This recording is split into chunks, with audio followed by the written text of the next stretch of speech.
donne sur eux. On a dit que ça, c'était un prétexte pour aller militariser la Guinée forestière, surtout Massanta, Zérékode et ainsi de suite, parce que Makona, là, c'est entre Kékédou et Massanta.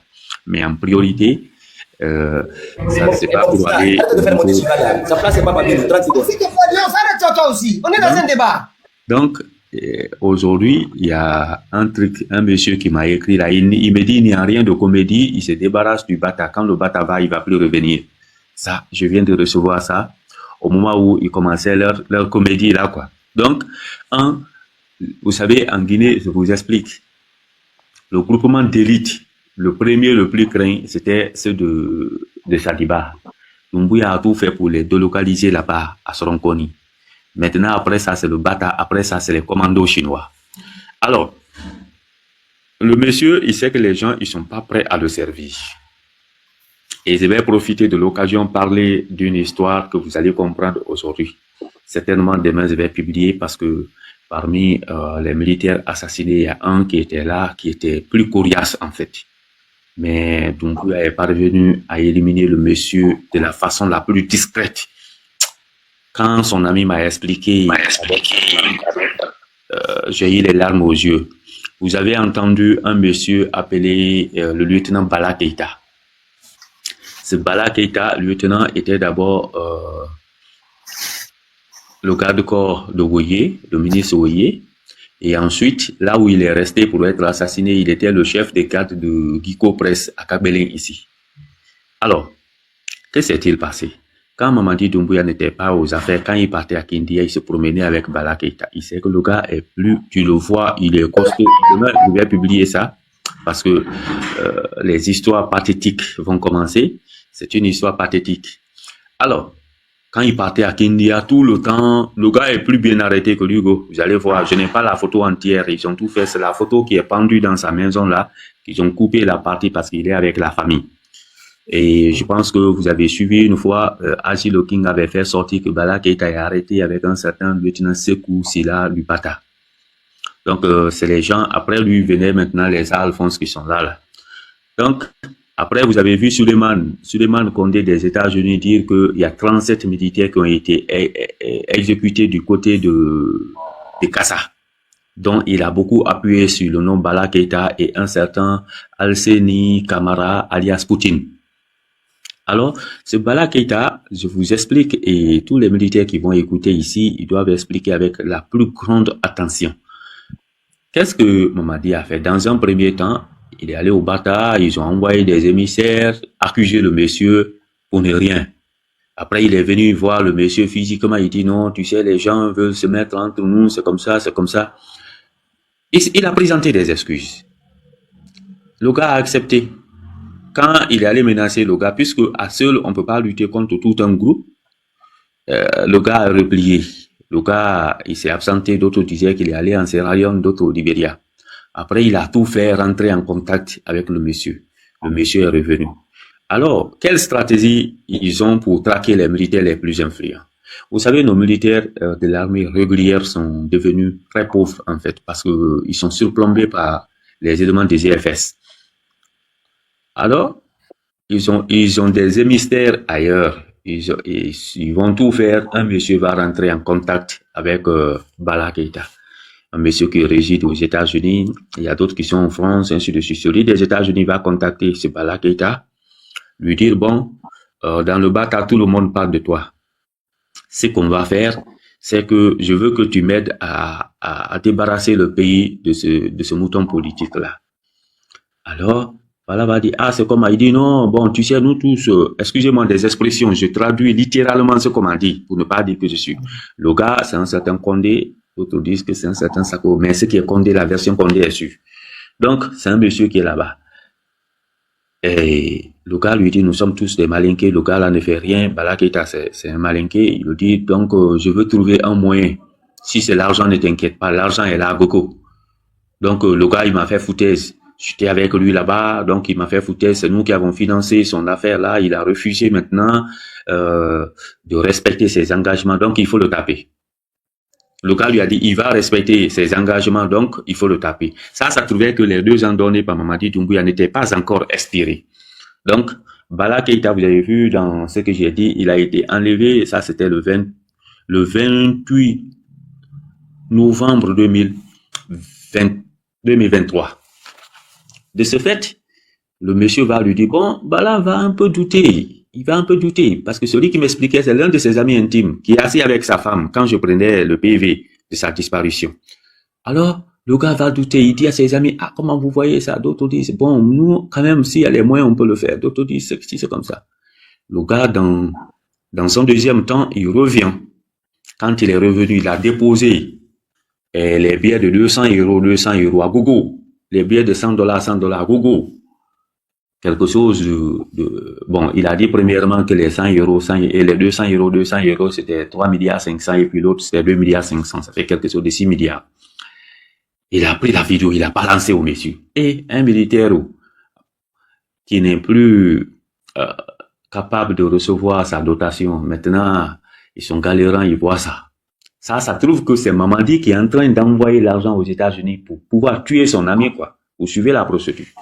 Le gars dit, ah, le gars lui dit, non, ça c'est ça, bon, moi je te fais, et puis je vais faire en quelque sorte que quand tu le fais, tu vas mener la transition, c'est ce que j'avais dit avec Mamadi, mais le gars l'avait déjà prévenu, parce que ça trouve que Mamadi, il veut faire son parjure, mais il est en train de se débarrasser progressivement, après avoir tué Sadiba, pris Célestin, les bien formés là, il veut finir avec eux, soit les exiler ou les assassiner ou les emprisonner. Donc, le gars va voir cette histoire-là, il dit, ah, le gars lui dit, bon, c'est possible, encore on peut augmenter, je veux d'abord que ça là, ça vienne, tu tiens ça, et puis tu vas faire le circuit pour chercher tes amis, quoi, faire ta troupe. Donc, voilà, lui dit, ah, est-ce que cette affaire-là, ça peut faire? Il dit, non, je veux que tu tiennes seulement ça, je veux que tu tiennes ça, tu gardes ça. Donc, le gars s'est dit, oui, ok. Le gars, il a fait quand tu veux envoyer de l'argent là, soit par truc, mais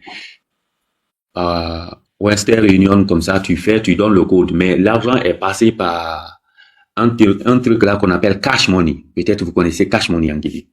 Donc, il a fait tout au nom de Bala Keïta. Alors, le gars de Cash Money travaille en parfaite collaboration avec les gens. Donc, ils l'ont alerté. Voilà comment ça va se faire. Voilà comment vous allez vous comporter. Paf, on envoie le reçu à l'autre. Une forte somme comme ça, vous vous imaginez, le soir, on lui dit demain, tu peux aller prendre. Qu'est-ce qu'ils ont fait? Ils ont mis les forces spéciales un peu partout. À Matam, c'est Matam que Bala a été arrêté. À Matam, Cash Money de Matam. Selon les informations. Alors, Bala va partir. Le gars fait sortir tout l'argent, il dépose. Ah, c'est déjà négocié. Là-bas, ils ont pris les photos. L'État a l'argent ici en Guinée. En devise. Il veut prendre parti. Ça trouve que il est allé d'abord, il a vu beaucoup de clients dont il n'y avait que 2 femmes. Tous les autres là, d'abord les 2 femmes là étaient déjà du corps. Tous les autres là, c'est les forces spéciales et les autres. Et dehors, ils ont laissé les pick-up là un peu loin. Le gars va rentrer, il veut prendre l'argent. Le gars lui dit non, ça c'est une forte somme, tu peux pas prendre comme ça là. Parce que en cas de problème, je suis responsable. D'abord, il est venu voir tous les clients là, on l'a fait passer. Parce que tous les clients là, c'est pour l'arrêter en fait. Lui, c'est pas, il est venu, les gens sont en civil, ils n'ont que des pistolets et des revolvers sur eux. Donc, le gars lui dit l'argent là, tu peux pas aller avec ça, dit, assis-toi ici, tu vas compter, parce que je suis responsable. Sinon, quelqu'un que, c'est son argent, il est venu, il a pris. Et si c'est pas au complet, c'est son affaire, non? La banque où les trucs disent de compter devant là-bas. Quel est le problème de le maintenir là-bas? Donc, ils ont dit à Bala, il faut t'asseoir ici. Assis-toi, mon frère, il faut que tu comptes ici. Ou bien si tu es venu avec quelqu'un, il peut venir t'aider. Il peut venir t'aider. Ça trouve qu'il était allé avec l'un de ses amis qui s'appelle Sekou Keïta, du Bata aussi.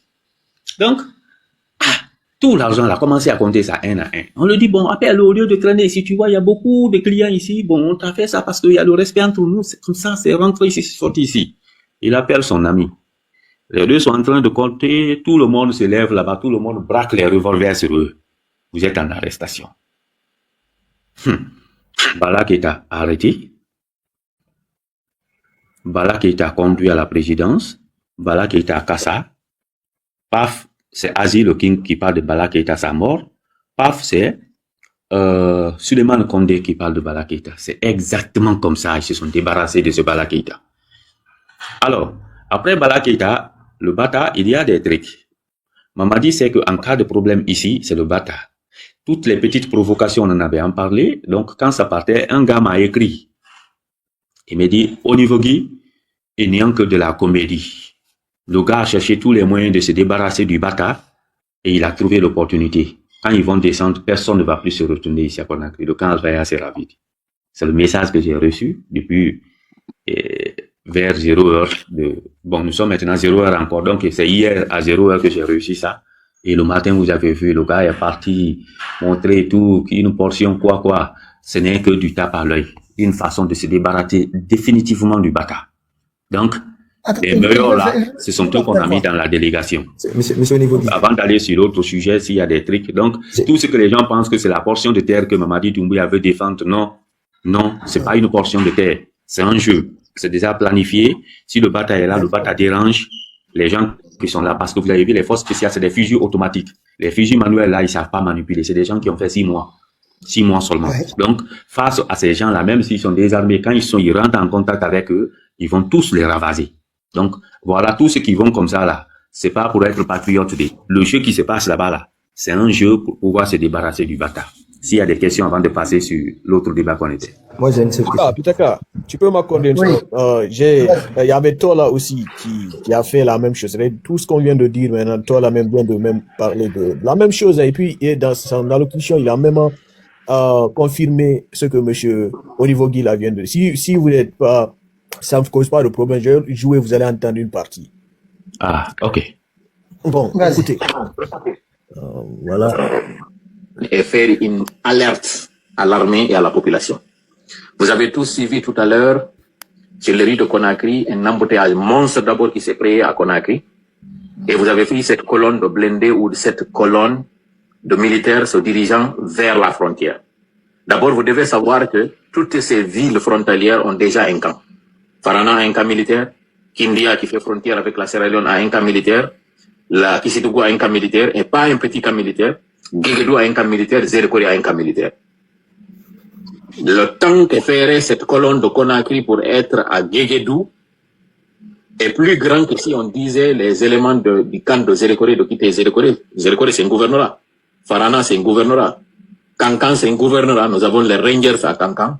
Mais il a fallu que Mamadi fasse cette mise en scène à Conakry, dans la capitale, pour dire qu'il y a une colonne qui se dirige vers l'intérieur du pays, alors que nous avons suffisamment d'éléments, nous avons suffisamment d'effectifs dans ces préfectures sans qu'on ait besoin de faire partir un contingent de Conakry.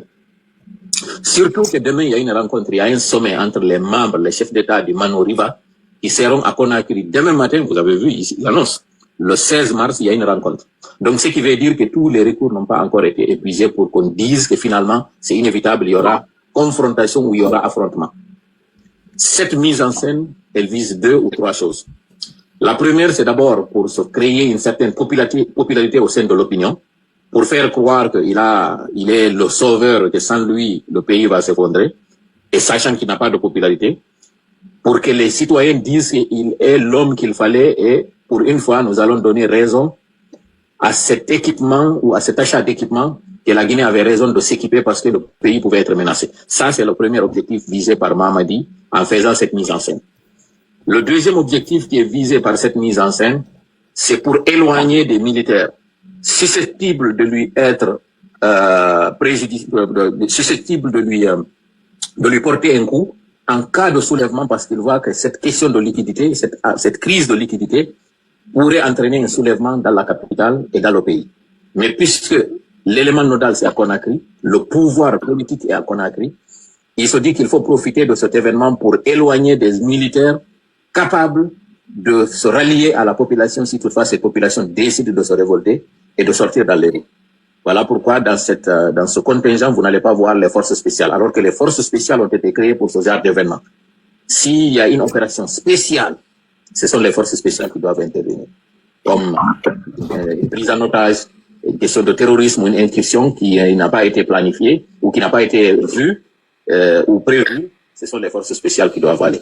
Mais curieusement, Mamadi n'a pas dépêché cette force spéciale. Il a pris des militaires alors qu'à Zérekori, à Kankan, à Farana, à Guéguédou et à Kisitougou, on pouvait avoir un nombre suffisant de militaires pour faire face à cette menace, si menace il y avait. Mais encore une fois, comme on a dit, Nous invitons les militaires à être très vigilants et à savoir que ceux qui ont été dépêchés de Conakry, c'est une façon de les envoyer comme on avait fait lors de l'incursion rebelle des années 2000, début 2000, lorsqu'un certain Sama Panival, par exemple, pouvait être à risque. On les a dépêchés, finalement, lui n'est plus rentré. On a fait croire que c'était les rebelles qu'il avait éliminés, alors que ce sont des gens qui étaient dans le même régiment qui se sont occupés de lui. Ça, l'histoire est là pour le dire. Ensuite, si toutefois il n'y a pas ce genre d'élimination, tout ce qu'on enverra là, ils leur diront de stationner et de rester au niveau de la frontière. Ils ne reviendront plus à Conakry tant qu'en tout cas qu'ils représenteront une menace. Il n'autorisera pas leur retour. Donc que ces militaires sachent et qu'ils profitent. Et le dernier élément que je ne voulais pas du tout dire, c'est que c'est un contingent sans armement qui est sorti. Parce que Mamadi a peur d'armer les militaires pour que ces militaires se retournent contre lui. Donc, à toute la population de savoir que c'est une mise en scène que Mamadi est en train de faire. C'est normal de remettre à l'armée le drapeau lorsqu'on sait que cette armée va au front. Les militaires, c'est au front et à la frontière. C'est normal. Mais à l'image de l'équipe nationale du football, quand elle doit aller pour une compétition, ce n'est pas dans les rues qu'on lui remet le drapeau, mais plutôt dans un camp ou au palais. Ce n'est pas du tout normal, ce n'est pas la procédure régulière que Mamadi est en train de faire, ce n'est pas dans les rues qu'on prend le drapeau et on remet devant les civils qu'on remet le drapeau aux militaires. Excusez-moi, j'avais oublié de mettre le téléphone en mode silencieux. Venir nous dira, mais au prime abord, et actuellement, vous devez savoir que cette mise en scène est inutile. Il y a un sommet qui est convoqué demain où les... Je vais me limiter là. Damasque. Oui. Il a fait une analyse. Ouais. Tu as compris? Moi, je n'ai pas fait une analyse. J'ai une information. Tu comprends? C'est pour cela, depuis plusieurs semaines, je reviens sur la militarisation de la Guinée forestière. Et je reste sur ça. On m'a informé. On m'a dit, continue d'en parler. Attends seulement, j'ai fini. Je vais t'expliquer une chose. Attends seulement. Mamadi prend le bata, les gens les plus aguerris, qui sont contre lui, qui sont susceptibles de l'enlever. Il les éloigne au fin fond de la Guinée forestière où personne ne les surveille, entre eux. Mon frère, vous pensez que Mamadi peut prendre ce risque-là? Moi, je vous dis, on va voir les gens qu'on a déployés là-bas. C'est les forces spéciales et les mercenaires. Croyez-moi. C'est les mercenaires. C'est pas le bata. Il n'y a pas de diversion dans cette affaire-là. Si ceux qui vous disent que c'est une diversion, je vous dis, mais monsieur Mamadi, on vous dit, l'évasion de monsieur Claude Pivier à la maison centrale, c'était vrai ou faux? C'était une réalité ou c'était un montage? Une réalité. Pour moi, c'est clair et net. C'est la militarisation de la forêt. Parce que dans la liste que M. Mamadi au niveau a cité ici, la plupart des gens, c'est des forestiers, c'est des tomates, des guerriers. On en a parlé, toi et moi. D'abord, dans les coulisses, j'ai dit, je vais en parler. Arrêtez d'écouter les blagueurs là. On ne dit pas d'arrêter. Donne ton point de vue. Attends. Ne dis pas aux gens d'arrêter. Écoute. Donne ton point de vue. Ne pas d'arrêter. Arrêtez pas des gens. Ils ont donné la liste des éléments de Kaléa. M. Mamadi au niveau il a dit ici la dernière fois. Ils sont en train de traquer ces gens là de partout. Je vous dis que ce gars ne dort pas. Vous pensez que Mamadi va prendre le risque de sortir ici, s'arrêter dans la rue, donner un drapeau? Vous pensez que c'est la comédie? Non mais Lyon, ok, moi je vais te poser une question. Si c'est les agents de force spéciale, tu penses que Mamadi aussi va oser faire sortir les agents de force spéciale alors qu'il sait qu'il a besoin d'une sécurité? Mais c'est pas tous ces agents qui sont sortis, mon ami. Mamadi a créé une milice autour de lui. Monsieur Kitaka, bonsoir, on peut intervenir. Attends, ici, Léon, une minute. Après, on va passer aux autres pour pas qu'ils dorment. Andy, c'est-à-dire, imagine, tu prends le bata, on envoie. Le gars, il assassine tous les gars forestiers. Attends, on a compris ça. Tu as fait l'émotion. Donc, il prend des militaires qui peuvent peut-être le l'ébranler à Conakry. Ils sont les plus aguerris. Il les envoie au fin fond des frontières. Seuls là-bas, même s'ils n'ont pas d'armes. Tu penses que ces militaires-là, avec leur capacité, ils ne peuvent pas trouver des armes et venir le chercher à Conakry? Surtout, ils sont regroupés entre eux. Mais Mamadi ne peut pas prendre ce risque-là. C'est les mercenaires qui l'ont envoyé là-bas. C'est des mercenaires. Vous allez vous rendre compte au fur et à mesure du temps. C'est des mercenaires. Les gens du Bata là, ils sont là. Mamadi a besoin d'avoir un œil sur eux. Là-bas, il n'a pas un œil sur eux. Moi, je vous dis en tout cas, c'est lui qui m'a informé. Ça fait plusieurs semaines, j'en parle ici, je suis le seul à traiter le sujet. Les gens me prenaient pour un fou. J'ai dit, je vais continuer. Parce que le monsieur, il a beaucoup insisté. Il dit, Pitaka, ils sont apprêtés à militariser la Guinée forestière. De Kissidougou jusqu'à Lola. Mon président, on vous dit que l'évasion de Claude Pivier a été une réalité, mon président. Vous savez combien de commandos ont affronté les forces spéciales? Ils sont venus désarmés, ils se sont armés sur le terrain, ils les ont maîtrisés, ils sont sortis hors de Conakry, jusqu'à aller à la frontière. Mon président, ils ont montré la faille du système. Ils ont montré que cette force spéciale, c'est des vauriens, c'est des voyous. Ils ne sont pas formés, ils n'ont aucune capacité. Mais ils les ont neutralisés. En plein Conakry. Et puis, la maison centrale, c'est à côté du palais. C'est à combien de mètres du palais? Des gens qui ont pu neutraliser la maison centrale. Rentrer, sortir, faire sortir les prisonniers. Sortir de Conakry. Sortir de la Guinée. Mais s'il vous plaît. Non, on a compris. Les regrouper quelque part. Les regrouper. Assassinés déjà à cause de ces jeunes-là. Tout dernièrement, avant les élections de maire qui se sont passées là, on a vu ce qui s'est passé, non? On a vu les vieux chars de Mamadi remonter. Et le Guinéen oublie vite. C'est la diversion. Je vous dis que ces gens ne dorment pas. Mamadi ne peut pas dormir sur ses deux yeux. Ce gars-là, il est en train de mourir. Ce que je vous ai dit là. Non, attends. Quand tu commences à... On va passer. Kimi, allez-y. Bekimi, allez-y. Merci beaucoup, Monsieur Pitaka. Bon, sur cette affaire-là, moi, franchement, sans vous mentir, hein, moi, je félicite Général Doumbouya pour ça, d'avoir dépêché, en tout cas, nos forces vers notre frontière. Parce que, dans tous les cas, il faut... Voilà, vaut mieux prévenir que guérir. Voilà, on a vu déjà que voilà nos terres, voilà, il y a beaucoup de, ils sont convoités aujourd'hui par les voisins. Voilà, on a vu le cas de Sierra Leone, on a vu le cas du Mali, et donc du coup, c'est bien d'anticiper. Et même si c'est comment dire ça, 800 mètres de terre, on doit le protéger et c'est à nous. On ne doit pas céder ça à qui que ce soit. Donc ils sont dans leur plein droit. Les militaires sont dans leur plein droit de prendre leurs responsabilités et de défendre nos terres. Et personne ne peut occuper les terres illégalement. C'est comme ça. Donc, non, monsieur Pitaka, les autres, ils ont parlé. Laisse-moi juste continuer après quand je... Non, on a écouté la narration. On échange quand même. Non, mais monsieur Pitaka, j'ai pas fini. Mais attendez, c'est difficile de monter sur votre panel, quoi. Il ne faut pas donner l'occasion. Non, mais après, vous allez poser vos questions. Je pas, s'il te plaît, arrête ça. Après, vous allez poser vos questions, s'il vous plaît. Les autres, ils ont parlé ici pendant 2 heures. Suffisamment de temps. Même s'il faut 1 heure avec vous, on le fera. Non, pas 1 heure, mais attendez d'abord. Si vous êtes pressé, vous pouvez descendre. Mais c'est pas ça, mais laissez-moi partir d'abord quand je finis et puis vous me posez les questions. Il faut d'abord que vous venez les tenir parce que je souhaiterais savoir, le cas de la Sierra Leone, qu'est-ce que vous savez du différent entre la Guinée et la Sierra Leone? Je ne sais rien du tout de ça. Je peux continuer. Et vous soutenez quoi là-dedans? Voilà, moi je soutiens que nos frontières sont défendues aujourd'hui par l'État et l'État prend ses responsabilités. C'est ça le plus important pour moi. Voilà. Elles sont menacées par Monsieur, même si on n'est pas menacé, nos terres ne peuvent pas être occupées comme ça. Voilà. À la frontière de Libéria, écoutez-moi. À la frontière de Libéria, on sait qu'il y a 800 mètres de terre au-delà du canal. Voilà, c'est à nous, c'est à nous. C'est comme ça. Et écoutez, monsieur, laissez-moi continuer. Mais on doit échanger. Oui, mais vous m'avez posé la question, mais j'ai pas de réponse à donner parce que je connais pas. Je vous ai dit je connais pas. Je donne juste mon avis sur ce que je connais.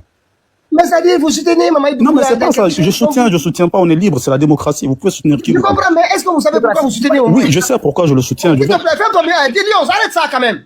On va faire une pagaille. Les gens vont rien comprendre. Les gens sont là pour nous écouter. On doit échanger avec lui. Si vous soutenez quelque chose, vous soutenez pourquoi? Non, mais écoutez-moi, j'ai mes raisons de soutenir, donc ça ne veut pas dire que vous devez être satisfait de mes réponses, non? Je veux tout le savoir, parce que pour l'instant, vous n'avez pas donné... Là, je vous ai déjà dit la raison. On parle de frontières. Vous voulez qu'on parle dans tous les sens? Non, on parle de frontières et de biens. Attendez, monsieur. Parce qu'il n'y a personne qui viole nos frontières. Non, mais... Il n'y a personne qui viole nos terres. Jusqu'à maintenant, personne n'a violé nos terres encore. Ni la Sierra Leone, ni le Libéria. Ok, mais le drapeau qui a été mis là-bas sur place, c'est la terre guinéenne. Oui. On a droit de faire ce qu'on veut sur cette terre-là. Voilà, on n'est pas parti au-delà de 800 mètres du canal. C'est comme ça. Non, la Guinée, mais attendez. Attends, ça c'est écrit où? Est-ce que vous avez l'accord? Moi, j'ai l'accord avec vous. L'accord, allez-y. J'ai l'accord de 1910. J'ai l'accord avec vous. Est-ce que vous avez l'accord avec vous? Je connais pas, je sais pas. Laissez-moi continuer juste. Après, si vous voulez... Non, écoutez-moi. Après, si vous voulez, ne croyez pas ce que je dis. Non, mais quand vous soutenez la Guinée, en connaissant pourquoi vous soutenez la Guinée. Mais monsieur, c'est fatigant. La Guinée est en guerre, vous soutenez la Guinée comme ça, vous dites pas à notre dirigeant, écoutez, pourquoi tu veux aller en guerre? Il faut lui poser la question quand même. Ou bien? Allez-y. Ok, ne mutez pas. Arrêtez, ne mutez pas. On va discuter. Non, je me suis muté moi-même parce que j'ai pas envie de crier. Il fait tard. Donc, voilà, c'est pas le moment de crier, quoi. Voilà, j'ai écouté tout le monde avec respect et j'aimerais que ça soit le cas pour moi aussi. S'il vous plaît. Donc, ce que je voulais dire, donc en tout cas, j'ai dit ça, c'est une terre, c'est pas négociable, donc c'est à la Guinée et Mamadi Doumbouya elle a bien fait aujourd'hui de dépêcher, en tout cas, nos forces de l'ordre vers la frontière, même si, comment on appelle ça, il y a une rencontre qui doit être faite demain En tout cas, il faut toujours anticiper et vaut mieux prévenir que guérir, point. Et pour les billets, si je vais aller sur ça, quand je vois aujourd'hui, en tout cas, beaucoup de personnes sur les panels qui se disent experts en économie ou je sais pas quoi, que ce sont des économistes aguerris, tout ça là, mais c'est drôle. C'est drôle, ils pensent vraiment que la Banque centrale, nos ministres, tous, elles sont plus aguerris que ces personnes-là, mais non. Mais c'est quand même sidérant. C'est quand même incroyable. Laissez-moi parler, s'il vous plaît. Attends, s'il te plaît. Attends, s'il te plaît. L'occasion. Je l'ai fait Pitaka, moi, je suis pas d'accord avec ça. Écoutez, il y a des totos qui viennent ici pour faire leur comédie. On les laisse aller. Franchement. Pourquoi? Vous ne laissez pas la main sur le panel. Quand on parle, vous ne faites pas de micro. C'est pas possible ça. Non, mais il faut nous laisser travailler des fois aussi. Il faut que ça les des modérateurs aussi. C'est ça aussi. Si on n'a pas la main, c'est pas possible. Les lions. Monsieur Touré, laissez-le s'expliquer, laissez-le s'exprimer tranquille. Après, quelqu'un prend la parole pour démonter ou pour lui faire comprendre ce qui ne comprend pas jusque-là. Merci. Voilà, je suis ouvert d'esprit, donc voilà, je peux comprendre certaines choses et que il y a certaines choses aussi, voilà, je suis dans mon plein droit de ne pas, voilà, en tout cas de ne pas accepter ou respecter cela. Tout ce que je peux dire par rapport, il y a beaucoup d'économistes aujourd'hui qui se disent experts sur les réseaux sociaux, tout ça là, qui pensent que vraiment qu'ils sont très très intelligents, qui peuvent changer les choses en Guinée et que voilà, ils sont meilleurs que nos dirigeants ou les personnes qui sont dans les banques centrales et les banques primaires là aujourd'hui en Guinée. Mais c'est incroyable quand même, hein. C'est vraiment incroyable alors qu'on les voit que sur les réseaux sociaux, ils sont pas sur place, hein. Il y a beaucoup de gouvernements qui sont passés, ils ont pas franchi un pas pour aller, en tout cas, changer les choses en Guinée. Et ces personnes-là, ils sont là aujourd'hui. On voit que l'économie se porte bien en Guinée. Les manques de liquidité qui sont là aujourd'hui, d'abord, on n'a même pas besoin d'être économiste ou quoi pour ne pas savoir d'où vient le problème de ces manques de billets. Ok, on a une histoire politique vraiment que on ne peut pas nier les choses. Voilà, qui ont contribué aujourd'hui à ces manques de billets. D'abord, avant d'aller dans ce sens, je vais d'abord rebondir sur un truc, parce que je sais que beaucoup de personnes vont dire que Mamadi Doumbouya, il a distribué l'argent, ils ont pris l'argent, ils ont distribué, ils ont mis dans les mamayas, dans les campagnes, des choses comme ça, ils ont distribué à la population, en tout cas aux blogueurs. Tout ce que moi je peux dire aujourd'hui, les maisons qui ont été achetées en Guinée, ces maisons qui ont été achetées, ils ont été achetées en Guinée. Ok, donc l'argent est resté en Guinée, dans l'économie de la Guinée. L'argent qui a été donné à tous les gens, en tout cas des soutiens de CNR10, comme vous le dites, hein, l'argent là a été injecté encore dans l'économie de la Guinée. Donc voilà, on peut pas me dire le contraire de ça. Mais toute chose, on sait aujourd'hui que si je reviens un petit temps en arrière, quand j'ai écouté le discours de monsieur Abdallah Sherif après le 5 septembre, un monsieur qui vient, qui dit qu'avait quand même au temps de Alpha Condé, ils ont contribué à augmenter les denrées alimentaires pour la population. Voilà, faire souffrir la population d'une manière vraiment incroyable, en sachant que c'est des personnes qui prient, c'est des personnes qui disent qu'ils veulent le bien de la population, c'est des personnes qui en tout cas, Alpha Condé. C'est un soutien du CNRD. Hein. Attendez, et en tout cas, en ce moment, Alpha Condé était là, comment on appelle ça? Il était légitime. Voilà, il y a eu des élections qui ont été organisées en Guinée que certaines personnes, ils ont jamais, enfin certains partis politiques de l'opposition n'ont jamais accepté cela. Ils ont essayé quand même de mettre le désordre en Guinée, d'augmenter les denrées alimentaires. Laissez-moi terminer. Non mais attends, vous parlez de crise de liquidité ou vous nous faites... Attends, vous parlez de crise de liquidité. Attends, s'il te plaît. Ou bien vous venez nous parler vous partez sur 2010. On souhaiterait que vous nous parliez de vous allez comprendre dans quel sens je viens. D'accord. Et ce monsieur, quand Mamadi Doumbouya a pris le pouvoir, il a appelé à tous les... En fait, il a fait une vidéo qui se trouve aujourd'hui sur YouTube, hein, là où il dit à tous les opérateurs économiques de diminuer le prix des denrées alimentaires. Qui a dit ça? Je dis Abdallah Sherif. Vous pouvez aller vérifier. Abdallah a dit ça contre le CNRD. Non, écoutez-moi, il a dit ça pour le CNRD parce qu'il avait fatigué. En ce moment, ils avaient... Attendez, monsieur, vous allez comprendre. Si vous me coupez à chaque fois, vous allez rien comprendre. C'est comme ça. Donc voilà. Donc en ce moment, il a le temps de... C'est Abdallah qui gère l'économie ou... Non, mais écoutez-moi. On sait que... Écoutez-moi. C'est pour ça, écoutez-moi, si vous m'écoutez pas, vous n'allez pas comprendre. Dans quel sens? Ça fait 10 minutes, on ne comprend rien. C'est ça le problème. Ok, c'est pas grave, écoutez juste. Ça, voilà. Je sais que M. Alpha West m'écoute et je sais qu'il comprend dans quel sens je vais aller, même s'il n'est pas d'accord avec moi. Voilà. Donc moi, ce que je veux dire là, le monsieur là, il a fait une vidéo là où il explique voilà qu'ils ont fatigué autant de Alpha Condé. En tout cas, c'est ça qu'il sous-entend. qu'ils ont fatigué au temps de Alpha Condé, donc de diminuer maintenant parce que Doumbouya est venu sauver la population. Les personnes les ont cru que Doumbouya allait vraiment leur donner le pouvoir après. Donc voilà, de diminuer les denrées alimentaires pour la population. Et voilà, en tout cas, on sait tout ce que Alpha Condé a suivi pendant son temps là. Voilà, par ses membres politiques là. Et aujourd'hui, c'est pour ça que j'ai dit on n'a pas besoin d'être économiste pour savoir. Et en sachant qu'ils ont fatigué Alpha Condé, juste en sachant qu'Alpha Condé n'a pas dissous les partis, n'a pas suspendu les partis politiques, on a essayé quand même de le fatiguer dans ce sens-là.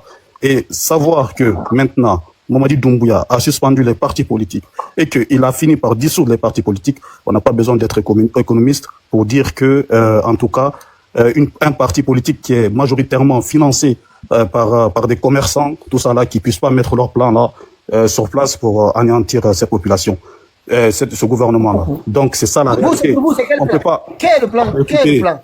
Écoutez, monsieur. Quel est le plan maintenant? Écoutez, monsieur, le plan là a été mis en place. C'est vrai que tous ces commerçants là qui ont financé majoritairement UFDG, c'est des personnes majoritairement en fait le secteur est dominé majoritairement par eux et que déjà de base ils avaient des sommes importantes avant qui circulait tout ça là entre eux et il y a rien qui ne justifie pas qui ne peuvent pas mettre leur plan là en place pour encore fatiguer le gouvernement là, surtout fatiguer la population. Écoutez, je finis. Ah non, s'il vous plaît, ça fait 15 minutes. Non, je vais finir là, 2 secondes. Non, maintenant, 2 secondes, je termine. Écoutez-moi bien. 2 secondes. Je vais vous poser une question. Non, je vais terminer vite fait. Laisse-moi juste 2 secondes, je finis et puis je coupe le micro, je te jure. Allez. Voilà. Non, c'est pas moi j'aimerais échanger avec vous. Voilà. Donc aujourd'hui, on n'a pas besoin d'être économiste pour savoir ce qui se passe aujourd'hui par rapport au manque de billets qui est en Guinée. Donc moi, j'appelle toute la population guinéenne de se donner la main et d'aller mettre leur argent à la banque. C'est comme ça.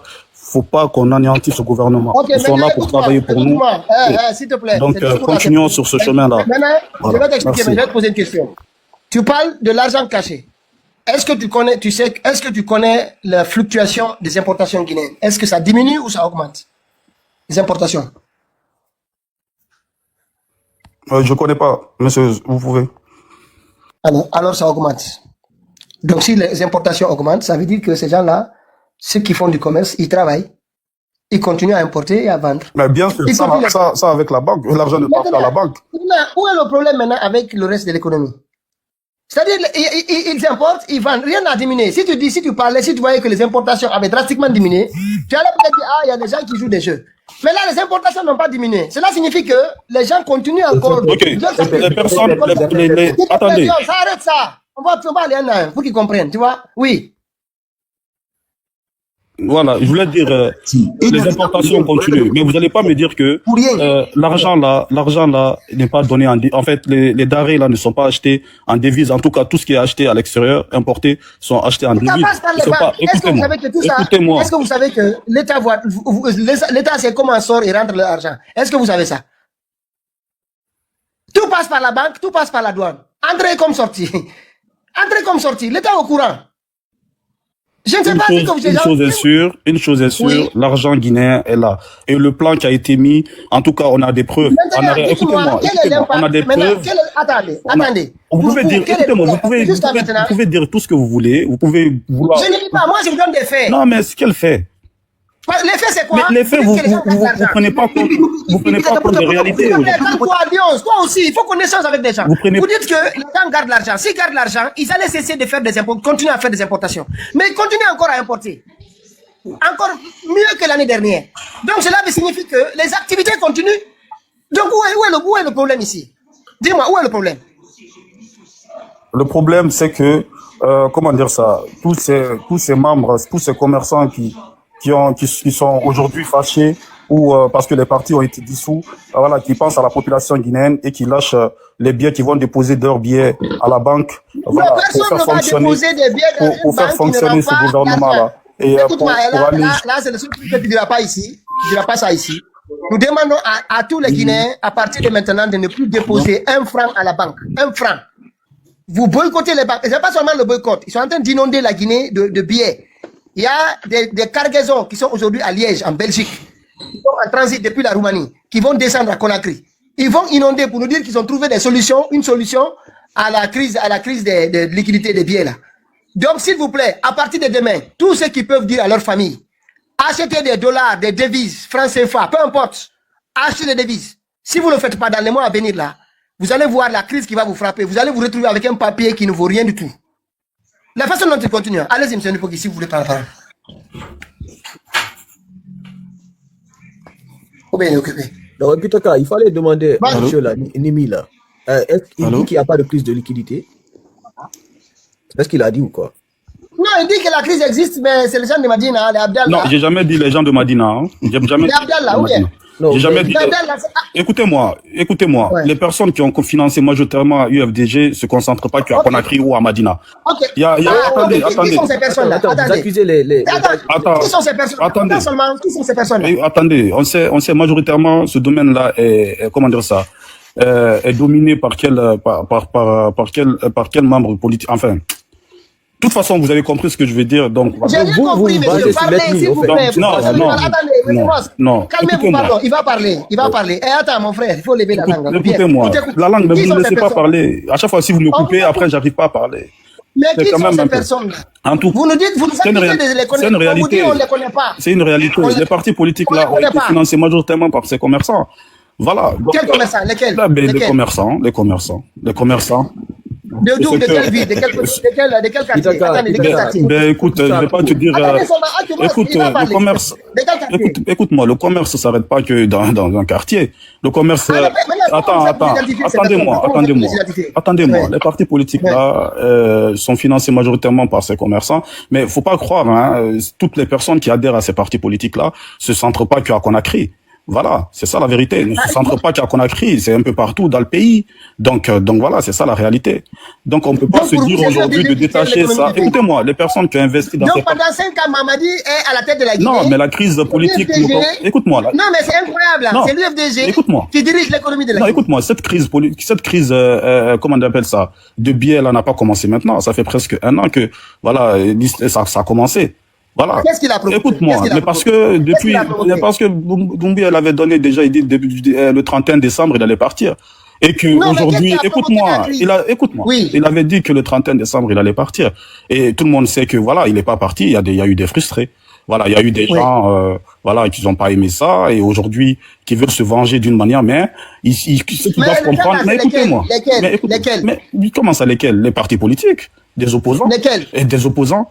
Il n'y a pas d'opposants en Guinée, il y a une classe politique, il n'y a pas d'opposants. Mamadi n'est pas un exécutif. Mais ce que je veux dire, en tout cas, Mamadi Doumbouya, elle avait décidé d'organiser les élections et de partir d'ici le 31 décembre. Mais attendez. Organiser les élections peut provoquer une crise de liquidité. Mais écoutez-moi, monsieur, c'est pour ça que je vous ai dit tout de suite là, on n'a pas besoin d'être économiste pour savoir d'où vient le problème de manque de liquidité en Guinée. Mais justement, je vous ai expliqué, je vais me répéter 10 fois, vous comprenez pas ou quoi?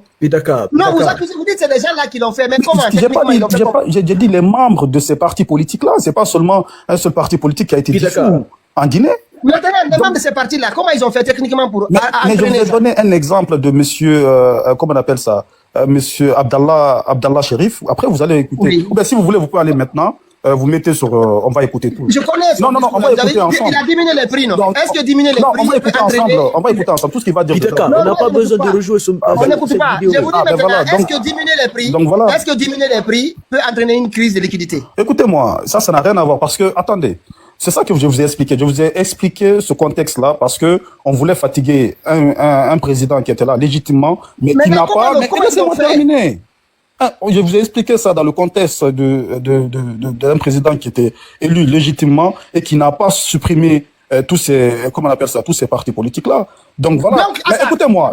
Écoutez. Donc voilà. Donc le temps de Mamadi Doumbouya, et qui a quand même supprimé tous ces partis politiques-là, en sachant que tous ces commerçants-là qui dominent majoritairement, qui sont dans les partis politiques-là, qui ont financé ces partis politiques-là, voire aujourd'hui que leurs partis ont été supprimés, c'est normal qu'ils essayent d'instaurer, en tout cas de saboter ce gouvernement-là. Le sabotage, ils le font comment? Mais je vous ai, monsieur Pitaka, j'ai l'impression que je me répète ou vous me comprenez? Monsieur Bi, quoi là? Est-ce que c'est aujourd'hui que les Guinéens ont constaté cette crise-là? avant. Justement, je pense que vous Attends, ne sais pas quand je parle. Je dis, ça fait presque un an, on a constaté ce crise-là. Voilà, maintenant, est-ce qu'à l'époque, là, les partis politiques étaient dissous? Non, mais justement, ils étaient suspendus en ce moment. En tout cas, on voyait... Non, écoutez-moi. Arrête de raconter En tout cas, ce que Mamadi Doumbouya avait promis... Attends, tu as parlé, moi je t'ai écouté. Tu as dit que Mamadi Doumbouya avait promis... Attends, laisse-moi, mon frère. Je vous écoute. Tu dis que Mamadi s'est présenté et vu qu'il s'est présenté, c'est pourquoi les gens ont décidé. Cette crise-là a commencé bien avant que Mamadi même ne parle d'élection, avant que sa fausse élection-là ne se déroule. Exactement, je suis d'accord avec maintenant, toi. comment est-ce que tu peux venir nous dire maintenant c'est parce que les élections, les gens sont fâchés vu que Mamadi s'est présenté. Toi-même, tu te contredis dans ce que tu dis. Ok, et pour une dernière fois, je vais répéter. Je pense que cette fois-ci, tu vas comprendre. J'ai dit, parce que Mamadi Doumbouya n'a pas accepté, elle n'a pas respecté... Ça, c'est en économie. Non, Mamadi Doumbouya n'a pas... Laisse-moi juste... Il se contredit. La crise de liquidité, là, elle serait dit pendant que... Ça fait plus d'un an que moi, je sais que des gens... J'ai un ami qui travaille à la banque là-bas, qui me dit que les gens venaient réclamer de l'argent et des fois, il fallait qu'on leur dise qu'il y a un problème de réseau pour ne pas leur donner tout l'argent. Ça a commencé bien avant. Depuis l'année passée. Si Mamadi Doumbouya ne respecte pas sa parole, il y aura crise de liquidité. Okay. Dans quel livre? Ok, bon, maintenant, je peux réexpliquer, peut-être vous allez comprendre. Juste la petite partie là. J'ai dit, j'ai répété, j'ai dit, cette crise-là a commencé, ça fait maintenant presque un an. Et j'ai dit, pourquoi ça a commencé? Parce que, en tout cas, l'opposition avait vu que Mamadi Doumbouya n'avait pas respecté ce qu'il avait dit en disant qu'il allait quitter le pouvoir le 31 décembre. Tu comprends? Ok. Donc, tu as dit presque écoutez-moi, mais laisse-moi, tu as dit non, mais monsieur, si vous il a dit presque un an. Il a dit presque un an. Ça, cela veut dire peut-être... Est-ce que ça, c'est une cause? Non, mais c'est pas une cause. Regarde même ce qu'il dit. Il se contredit. Il dit que ça fait plus de presque un an. Presque un an, c'est peut-être en arrière, en 2025, vers février ou mars 2025. Est-ce qu'à l'époque, Mamadi avait parlé de se présenter? Il n'avait pas parlé. Comment est-ce que Mamadi a changé d'avis? C'est incroyable, hein, c'est incroyable. Moi, je comprends. Non, on dirait que c'est qui dans un livre d'économie, quand Mamadi a... Ça crée une crise de liquidité. Le nom de Mamadi est où dans un livre d'économie? Et puis, peut-être il y a longtemps, ça fait plus d'un an que il était en train de glisser. Il disait, les gens de Selou, j'ai dit Madina, non pas les gens de Madina, ils sont partout. Ils sont où? C'est qui? Il dit, vous les connaissez? J'ai dit, on ne les connaît pas. Ils vont nous dire... Non, au fait, il dit même, Pitaka, ça fait presque un an. Si on retourne presque un an, ça doit être en janvier quelque chose 2025. Est-ce que tu vois? Est-ce qu'en janvier 2025, Mamadi avait parlé de, je vais pas me truc. Genre, au fait, il faut, Mamadi a fait ces élections-là, maintenant là, pas longtemps que cela. Au fait, c'est une manière de ramener ça sur l'ethnie. Non, j'ai tout fait. Oui, je l'ai compris. Je l'ai envoyé vers là-bas. Moi, je vous ai dit ici, je l'ai fait descendre. Vous ne laissez pas la main au modérateur. On connaît ces gens, c'est des microbes, c'est des gens qui cherchent à manger. Non, il faut arrêter ça. Il faut arrêter ça. bonjour. C'est pas bien, je vous assure. Moi, je l'ai mis en bas. C'est pas qu'il a fait non, mais il a parlé. Vous l'avez mis en bas aussi. Ça remet dans la même chose. C'est juste que nous avons fait pendant quelques temps. C'est tout. Allô? Cascarino, allez-y. Ouais, bonjour, monsieur Pitaka. Vraiment, moi, j'étais monté pour ce monsieur-là qui est descendu, qui était là. Vous savez, c'est des perturbateurs. Vraiment. Peut-être il a promis à quelqu'un, je vais monter dans leur live, je vais passer mon message. Il était venu justement pour ça, pour passer son message. Dire aux gens d'aller déposer leur argent dans les banques. C'est tout. C'est des gens, quand ils montent sur moi, il faut les faire descendre. Vraiment, c'est des perturbateurs. Dios a insisté, mais bon, on a voulu quand même. Des fois, regardez, Pitaka, il a fait plus de 15 minutes, mais est-ce qu'il a dit quelque chose de concret? Rien. C'est des gens, il ne faut pas les laisser. Ne les laisse pas. C'est des perturbateurs. Il connaît rien. Regardez, rentrez dans son compte, vous allez voir. C'est quelqu'un peut-être qui a Conakry qui le nourrit. C'est ça le problème. Merci. Moi, je suis en bas. Merci. Parfois... Moi, parfois, j'aime bien dire, voilà, on va échanger quand même. Mais c'est difficile avec certains d'entre eux. C'est très difficile. Ouais, M. Mohamed. Normalement, franchement, aujourd'hui, on devait partir à 2h. Regardez, il est 3h du matin. On ne fait pas de live normalement le week-end. Mais la crise de liquidité là. Non, monsieur Pitaka, tu nous fais fasser aujourd'hui. Hein. Ah bon? Ouais, puisque le monsieur là, il ne vaut rien. On ne doit pas le prendre. Ouais, lui-même, il est venu se saboter. Il n'y a pas d'expert. Alors que lui-même, il ne connaît même pas. Tu lui demandes tout de suite de nous donner la théorie monétaire, il ne pourra pas. Non, je l'ai dit, il dit, tu vois, non, déjà, Martina, j'ai dit, mais allez voir les importations. Les importations n'ont pas diminué. Alors, quand est-ce que tu parles de dire que les gens ont boycotté? Va voir ceux qui descendent là-bas tous les jours. C'est qu'on dit, les gens n'ont pas d'argent pour acheter. Et si ça continue comme ça. Mon président, arrêtez de retirer le pouvoir au modérateur. Vous ne pouvez pas mettre les gens modérateurs après. Je On descends va que pas le fait. retirer toi, arrête de calmer. On voulait l'écouter un peu. Des fois, on est obligé d'écouter certains d'entre eux. C'est des aussi. micros. C'est des gens qui sont en famille, qui sont entretenus. C'est ce que je vous dis. C'est des petits qui ont accepté de mettre leur cerveau en location. La seule différence entre les gens là et les moutons, c'est que les moutons, ils ont des cornes qu'on voit. Ceux-là, c'est des cornes qu'on ne voit pas. C'est des cornes invisibles. C'est tout. C'est des petits vauriens qui ont mis leur cerveau en location. C'est comme ça, ils se nourrissent à Conakry, ma grand, ma petit. C'est tout. C'est clair. Il ne faut pas donner l'occasion à des petits plaisantins comme ça de venir se foutre des gens. Monsieur Nupogui, n'est pas là. Allez, si vous avez un commentaire, après, on va regarder quelques vidéos à propos de cette crise de liquidité. Non, moi, il n'y a pas de commentaire, c'est de continuer, puisque c'est ce qui nous fait entendre, c'est de continuer à dire aux gens, gardez votre argent à la maison. Si vous ne voulez pas souffrir devant Orange Money, vous ne voulez pas souffrir à la banque, vous ne voulez pas souffrir dans les transactions, mais il n'y a pas plus simple de garder son argent sur toi. Ça ne te gratte pas. Ce qui est difficile, c'est ceux qui détournent le contribuable de l'État. Ils ont tort là où ils doivent mettre leur argent. Mais nous autres qui cherchons à la sueur de nos fronts, au lieu de dire que tel ne m'a pas fait Orange Money, tel a refusé à la banque, tel a refusé un transfert d'argent, garde ton argent à la maison. Comme ça, c'est ce que tu as besoin que tu utilises. Invitons tout le monde à garder l'argent à la maison. Au lieu d'accuser les gens là, que chacun garde son argent. Avant les banques là, on gardait nos sommes. C'est quand les gens sont venus nous dire que ça c'est la thésaurisation, c'est ça. Monsieur Mamadi, il faut parler de la sécurité aussi, hein, parce que si vous dites aux citoyens de garder leur argent à la banque et on a affaire à un pouvoir voyou, c'est la voyoucratie, il faut que tout le monde sait déjà. Il faut appeler les citoyens à s'armer. En Guinée, tout le monde sait. Quand on dit de garder chez toi. Mais vous savez, la sécurité monétaire, ce n'est pas seulement à la banque. Même à la banque, tu n'es pas en sécurité. Je te donne beaucoup d'exemples. Autrefois, ça, c'est un phénomène qui vient de légèrement cesser. Si à la banque, les gens partaient, tu fais un gros retrait là. Les gens vont prendre leur moto, on te suit jusqu'à chez toi. Ça, je vais te le dire. C'est des gros montants là même. C'est pourquoi les gens, ils sont expérimentés. Si tu veux les gros montants là, il faut négocier avec les banquiers que ça ne soit pas là. Sinon, les grands bandits là, ils sont en connivence avec les banquiers. Donc, la sécurité, dire que on a envoyé chez toi, on t'a poursuivi là, c'est que tu étais poursuivi depuis la banque. Donc, une façon de dire, c'est pourquoi l'autre fois j'ai dit, quand on dit garder chez soi à la maison, c'est pas là où tu dors. La plupart de ceux qui ont des grosses sommes ont 2 à 3 maisons. Vous savez ça. Quand on part derrière quelqu'un chez lui, on ne le voit pas, c'est que il dort même pas chez lui. C'est ce que je vais te dire. Quand on dit de garder chez soi là, les gens là, ils savent. Quand tu as un peu d'argent, mais c'est la seule chance que moi, on m'a raté chez moi. Il faut devenir SDF, sans domicile fixe. Mon cher, si tu as un peu sur toi là, en Guinée, tu dors toujours chez toi, tu vas regretter. Ça, là, c'est pas une notion que tu vas donner au boss. Tu vas voir, il va faire, toujours il est là-bas, à partir de 20h, il sort, il dort pas là-bas. Il préfère dire à sa femme, allons pas là.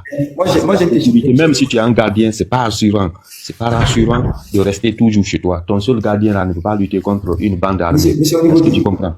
Oui. Est-ce qu'il y a une loi qui permet à un citoyen guinéen de porter une arme légalement et de se défendre en cas de légitime défense? Bon, il n'y a pas de droit pour ça. C'est ce qui fait même la faiblesse chez nous.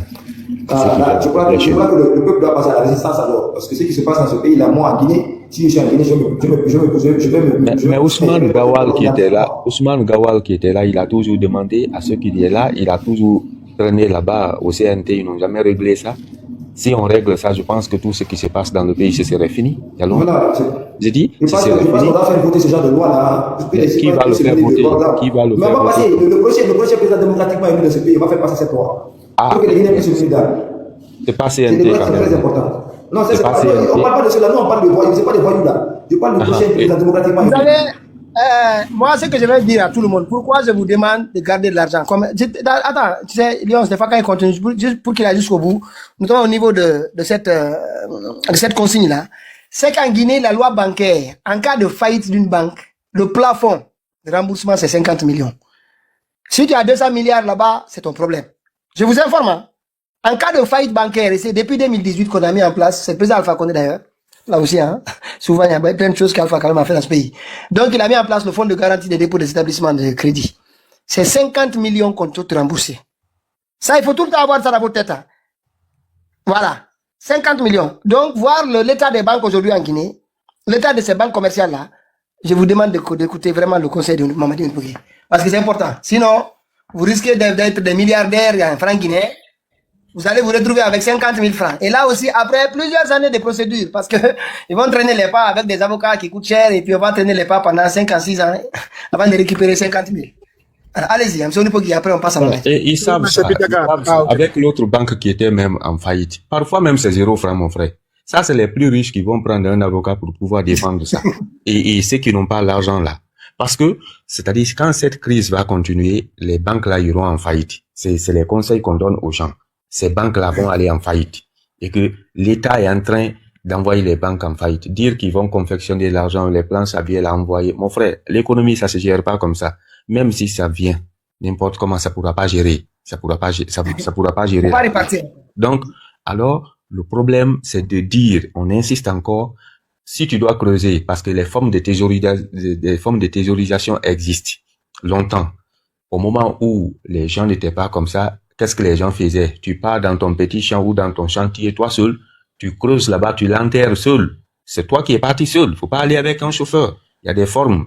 Cela ne veut pas dire de garder dans ta maison. Parce que nous savons que j'avais déjà dit que tous ceux qui sont dans le CNRD, un gars m'expliquait aujourd'hui dans un truc, il dit que celui qui nettoyait même, c'est-à-dire son bureau, c'est lui qui est derrière Mamadi Doumbouya et qui est en veste, qui est à côté de lui. Il dit, mais tellement qu'il est, tellement qu'il ne comprend pas comment les recrutements se sont passés. Donc, qu'est-ce que je veux dire? Si tu pars, tu gardes chez toi là-bas.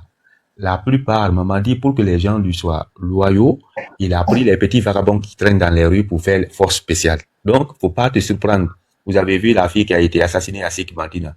Vous avez vu celle qui a été assassinée à Truc.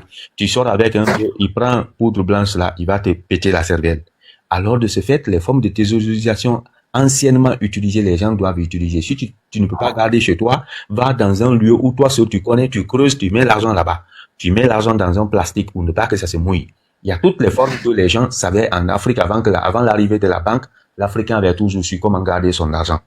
Ça c'est, mais tous ceux qui ont des fortes sommes, ça je vous dis, les gros commerçants là, ils savent comment cacher l'argent. Ça, c'est des grands économistes. Je vous ai dit, c'est des gens, leur façon de concevoir l'économie, ce n'est pas ce qu'on fait en cours à l'université.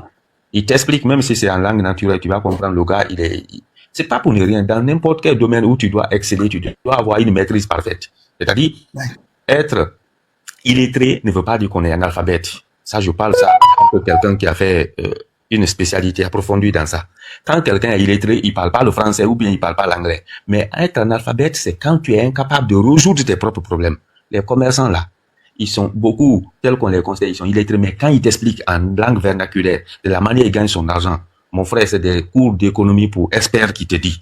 Donc, ils savent effectivement par quelle stratégie ils passent pour gagner l'argent, par quelle stratégie ils passent pour conserver l'argent sans être vus par les grands bandits là. Ils le savent, hein. C'est pas à nous qui allons les prendre. Quand nous on dit aux autres de garder l'argent, c'est pour les petites personnes là. Les grands riches là, ils savent comment garder leur argent. Ce n'est toujours pas là. Ouais. Vous allez voir ceux qui sont à Madina. Pourquoi tu vas voir quelqu'un avec 2 milliards, 3 milliards, il fait le roulement de ça sans qu'on tombe sur lui. C'est pas aujourd'hui que tu vas l'apprendre comment il va manipuler son argent. Là, on n'a pas de conseil à donner. Donc, c'est les petites personnes là qui souffrent dans les Orange Money là. Vous avez vu un opérateur économique qui dit qu'il est allé à Orange Money, on a refusé de le donner. Qu'il est allé à la banque, on a refusé de le donner. Moi, au niveau qui je veux aller à la banque, c'est le banquier que j'appelle là-bas avant que je ne parte, il a tout fait, je lui donne sa part. On n'a pas à faire traîner, aller t'asseoir à la banque là-bas. Ça, il y a un stade là, tu dépasses ça. Carrément. C'est pour les petites personnes, on est en train de sensibiliser. Mais les grandes personnes là, on sait comment on fait un retrait, on sait comment on fait un dépôt. Si c'est dépôt, c'est quelqu'un qui envoie quelqu'un dessus. Tu n'as même pas besoin de traîner toujours à la banque. Donc ça, c'est des notions qu'on ne donne même pas à ces gens-là. Ils maîtrisent parfaitement 10 000 fois plus que nous. Mais c'est les petites personnes qui crient sur les réseaux sociaux. On leur dit de garder leur argent à la maison. Les grandes personnes n'ont rien à foutre dans ça. Depuis qu'on a commencé, on n'a pas vu un Richard dire qu'il est allé ici. Ça, c'est faux. C'est un petit Richard. Un boss, tu n'as même pas besoin de te déplacer à la banque. Ça fait 5 ans. Tu pars même pas. Il suffit de faire appel, il fait en venant, il te Pardon. dans sa voiture. Et que toi, le temps que tu devrais prendre d'être à la banque, tu lui donnes quelque chose, il te dit merci. C'est pas aujourd'hui, on va parler de ça ici. Donc, moi, je m'intéresse à des petites personnes qui sont en train de crier sur les réseaux sociaux. Les grandes personnes n'auront rien à voir dans ça. Donc, de garder leur petite somme là pour ne pas être victime des cris sur les réseaux sociaux. Merci. Merci. Ça va, Wes. Mohamed. Si, je suis là. Oui, monsieur Pitaka, comment allez-vous? Je suis là, mais allez-y, Mohamed. Ok, d'accord. Pitaka, comment vas-tu? Tu vas bien? Ben, machallah. Monsieur Mamadi, bonsoir. Bonsoir. Bienvenue. Merci pour la lutte. Merci à Damasque aujourd'hui et Grand Alpha West de passer au live aujourd'hui. Merci beaucoup à tout le monde. J'étais monté Pitaka, c'était pour répondre à ce monsieur qui parlait là, mais finalement, il y a le lion qui l'a fait descendre. Il n'y a pas de problème. J'avais des questions à lui poser. Mais bon, il n'est plus là en fait. Moi, je voudrais te dire que c'est ce que je parlais aujourd'hui. Il y a toujours des corrupteurs du peuple. C'est-à-dire, quand tu dis que il y a quelque chose, il y a un qui sort de nulle part, il te dit qu'il n'y a rien. Parce que c'est ça le système en fait.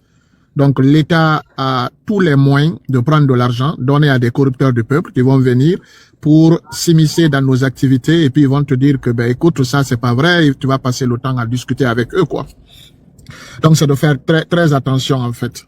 Donc, les commerçants, là, il y a M. Onivogui qui vient de le dire, en fait, les commerçants et les grands entrepreneurs, ils ont leur façon de garder leur argent. C'est des personnes qui n'ont pas été à l'école, mais ils sont très avertis comment le faire.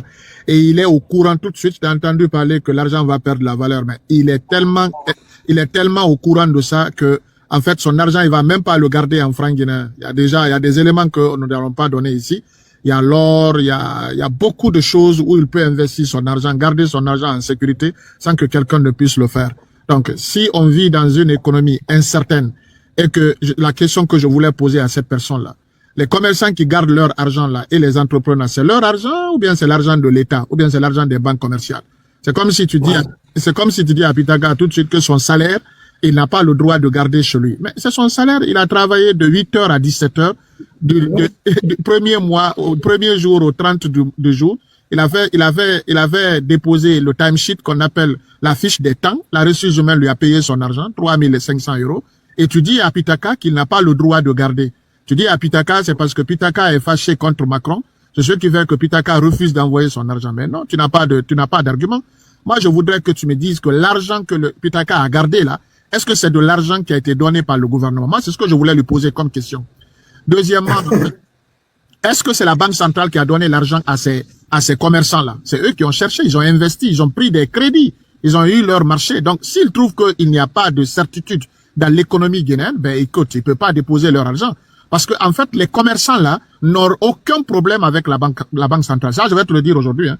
Les entreprises n'ont aucun problème avec la banque centrale. C'est les banques commerciales qui ont un problème avec la banque centrale.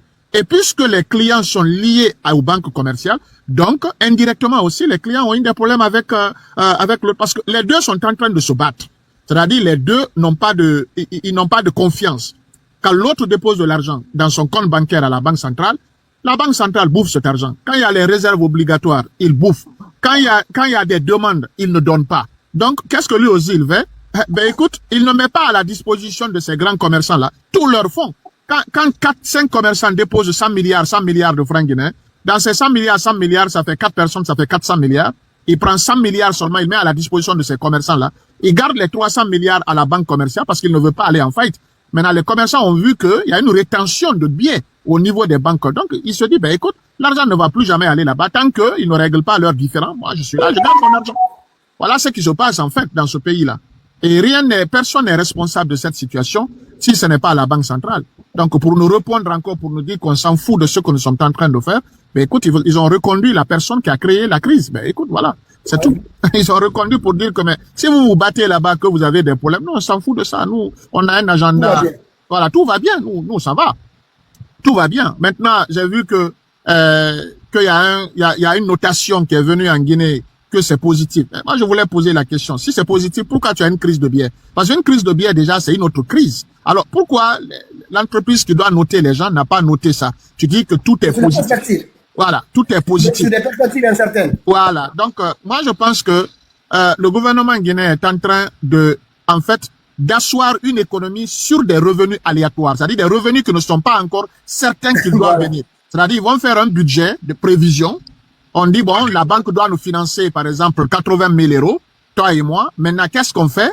La banque n'a pas encore approuvé notre prêt. Et nous, on va aller s'asseoir quelque part. Et puis, on dit, on va payer ici, on va payer, on va faire une boutique, on va faire ça. Alors qu'on n'a même pas encore reçu d'abord l'argent. C'est ce qu'on appelle un revenu aléatoire. Moi, je trouve que c'est un mensonge. Tout ce qu'on est en train de voir aujourd'hui, ce sont des situations qui se sont passées avant.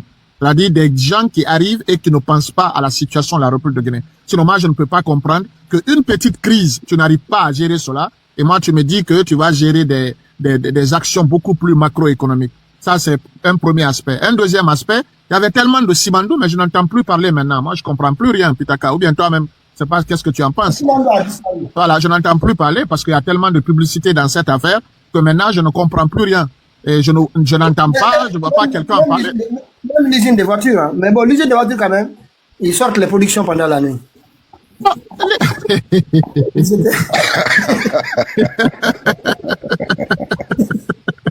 C'est-à-dire, on est truc. En fait, moi, je suis vraiment sidéré. Raison pour laquelle je voulais monter pour répondre à ce monsieur-là, qui dit que ce sont les partis politiques, que ce sont les commerçants. Je voulais alors lui demander l'argent que les gens là sont en train de garder chez lui. Est-ce que c'est de l'argent qui a été donné par le gouvernement de la République de Guinée pour qu'ils puissent travailler? Moi, je voulais savoir. S'il me dit que c'est leur argent, ben, je vais lui dire que les gens là ont le droit de garder leur propre argent. Il n'y a pas une loi qui dit que chaque Guinéen a le droit obligatoirement de déposer son argent à la banque. Non. Quand tu es payé aujourd'hui, tu peux aller prendre tout ton argent à la banque et puis tu le gardes chez toi. Tu as raison de le faire. Ouais. En fait, vous savez, le problème, c'est que les gens, on n'a pas expliqué aux gens la structure. Il y a un jeune là qui était venu la dernière fois ici, on en avait parlé. La structure d'Orange Money, de ce paiement par digital. Tu comprends? C'est ça le problème. Parce que les gens ont l'impression que, même s'il doit avoir un fonds, les gens puissent à leur caisse qu'ils vous donnent. Non, c'est le dépôt des uns et des autres. Après, il y a quelqu'un qui vient prendre et après, on s'approvisionne. Il y a un monsieur il y en a qui ont expliqué clairement comment se passent les choses. Maintenant, ce sont les banques commerciales qui approvisionnent les kiosques, enfin, les boutiques. Maintenant, si les banques commerciales ne font rien, ils font des demandes, rien ne se passe. À un certain moment, le système est bloqué. Mais bien sûr. Les gens disent, non, c'est vous qui êtes à Madina. Attends, donc, c'est-à-dire mon argent dans ma boutique, parce que j'ai Orange Money dans ma boutique. Donc, quand tu viens, moi, je ne regarde pas pour savoir, il y a un gap que je ne dois pas dépasser sur mon fonds propre. Il y a une limite. Je suis déjà arrivé à cette limite. Il n'y a pas d'autres qui ont fait des dépôts. Et moi, je dois prendre l'argent dans mon fonds, dans ma caisse là-bas de ma boutique. Je prends ça, je te donne quoi. Alors, mais c'est incroyable. En même temps, je ne comprends pas. Allez-y. Oui, c'est justement ça, en fait. C'est justement ça. C'est une irresponsabilité, au fond. En fait, ils se moquent des Guinéens. Parce qu'ils se disent que le Guinéen n'a pas la capacité, quand même, de comprendre cette situation. Voilà, c'est tout. Et tout ce qui est en train de se passer, quand tu fais la somme de toutes les listes, tu vas voir que tout s'est passé avant. Tout ce que tu vois pour Zéré Koré, Lansana Conté l'avait fait, la Première République l'avait fait. Ils sont dans l'optique seulement de garder le pouvoir parce qu'il y a beaucoup d'argent qui circule en République de Guinée. Alors, chaque régime qui arrive, ben, il est dans l'optique de garder cet argent pour lui-même. Il est égoïste, donc il va créer des activités, il va mettre des gens dans des crises, et puis voilà. Lui, il s'en sort avec ça. C'est ça, en fait. Donc, l'économie, bon, en fait, il y a quelqu'un qui m'a posé la question, et si on fabrique, si on injecte l'argent, ben, si c'est de l'argent que vous voulez que les gens la injectent, mais en fait, ils ont la capacité d'envoyer 10 000 conteneurs en Guinée, il n'y a pas de problème. Mais c'est pas ce qui va régler le problème. Injecter l'argent ne peut pas suffire. Il y a un système qui est en train de bloquer. Il y a une insuffisance quelque part. Il faut régler cette insuffisance. Maintenant, il vient de reconduire la personne qui n'a aucune expertise. Donc, la crise va continuer. Maintenant, il y a les acteurs qui sont liés à cette crise par rapport au gouvernement, par rapport à la Banque centrale. Il faut aussi régler cela. Il y a la mauvaise gouvernance quelque part. L'argent qui est en train de rentrer n'est pas en train d'être réinvesti pour avoir un intérêt escompté, une valeur ajoutée. Donc, ça veut dire qu'il y aura toujours la crise de biais. Je vous ai toujours signalé cela que les membres du gouvernement aussi, mais écoutez, où se trouve l'argent de ces gens-là? Quand vous prenez par exemple les 35 ministres avec l'argent qu'ils gagnent, où se trouve cet argent? Les directeurs généraux, les gouverneurs, mais ils n'ont pas de compte bancaire où il y a plus d'1 milliard de francs guinéens. Non, parce que c'est des gens quand même, minimum, ils ont 50 milliards de francs guinéens quelque part. Mais l'argent là, où ils ont mis l'argent? Donc, chacun est en train de se protéger quelque part. Mais s'il s'agit, par exemple, des autres personnes, ils disent qu'ils sont mauvais, mais s'il s'agit d'eux qui sont en train de le faire, on dit que c'est des personnes saines. C'est ça le problème qui est en train de se passer. Tout le système est biaisé, il s'écroule. Donc, pour le régler, il faut qu'on sorte dans la manipulation et qu'on s'assoie et qu'on règle le problème. Sinon, ça ne va jamais se régler. Jamais du tout. C'est ça. Regardez les femmes qui pleurent. Voilà, c'est quoi cette image-là, Pitaka? C'est des femmes qui pleurent. Le comportement. C'est la maladie. Une minute, je n'arrive pas à voir les... Une minute, je vais voir le volume. Parce que je l'ai bloqué. Quoi, un accident? C'est ou quoi? Non, c'est la gestion de Mamadi. C'est quoi? La gestion de Mamadi.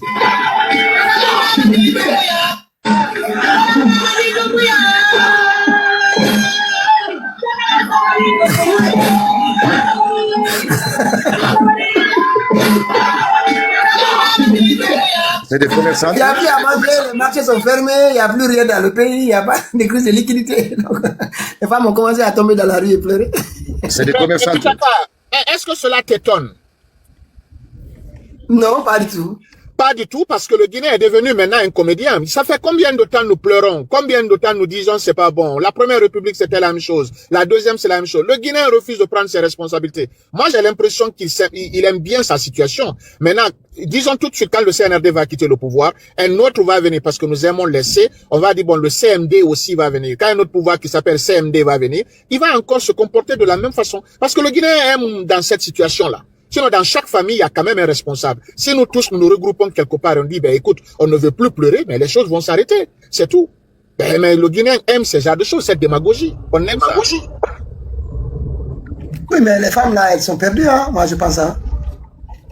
Faire quoi? Pitaka, c'est où ça? C'est à Conakry? C'est à Conakry, mais j'arrive pas à situer, mais c'est à Conakry. Elles sont réunies à crise de liquidité, les marchés chers, et puis les places détruites, bon, voilà. Bonjour Pitaka. Allez-y. Je voudrais dire à M. Mohamed, il dit qu'il n'a pas compris. Je voudrais simplement lui garantir que c'est lui qui a compris. C'est qu'en Guinée, si tu as compris, c'est que tu n'as rien compris. Si tu n'as pas compris, c'est toi qui as vraiment compris. Tu sais pourquoi je dis ça? Parce que chaque régime, le Guinéen pleure, ben il ne prend jamais ses responsabilités. Chaque régime, c'est la même chose. Chaque régime, il y a des gens qui tu prouves ce que je viens de dire, c'est que c'est toi qui as compris. Si tu n'as pas compris là, c'est toi qui as compris. Je te jure au nom de ma mère. On dirait une femme battue dans le foyer. C'est-à-dire, il aime qu'on le maltraite. J'ai pas compris ça. J'ai pas compris cette situation du Guinéen, en fait. Il faut quand même que je me dise la vérité. Yeah. Vous entendez un Guinéen dire qu'il n'a pas compris, c'est qu'il a compris. Ouais, je pense que c'est ça. Bonsoir, bonsoir. Juste une minute, hein.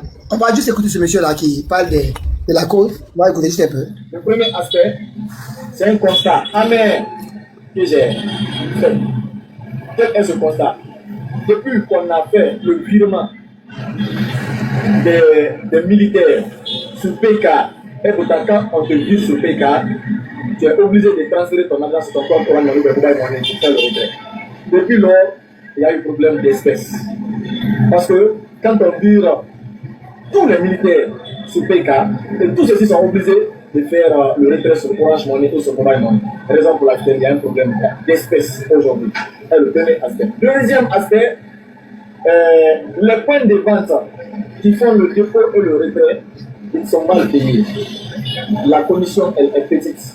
Un point de vente qui fait aujourd'hui un retrait de 1 million, ce point de vente ne gagne même pas 5 000 francs comme commission. Un point de vente qui fait un retrait de 10 millions, ce point de vente ne gagne même pas 20 000 francs ou 30 000 comme commission. Vous voyez? Donc c'est un problème, c'est le problème essentiel qui vraiment impacte sur les retraits. Surtout ce problème-là. La commission est petite. Donc je demande à Orange Guinée de voir ce côté. La commission des points de vente, elle est très petite. On ne peut pas prendre tout notre argent, investir dans le dépôt retrait si on ne gagne pas quelque chose d'important. Le troisième point qui fait que vraiment il y a problème de dépôt et de retrait que le dépôt.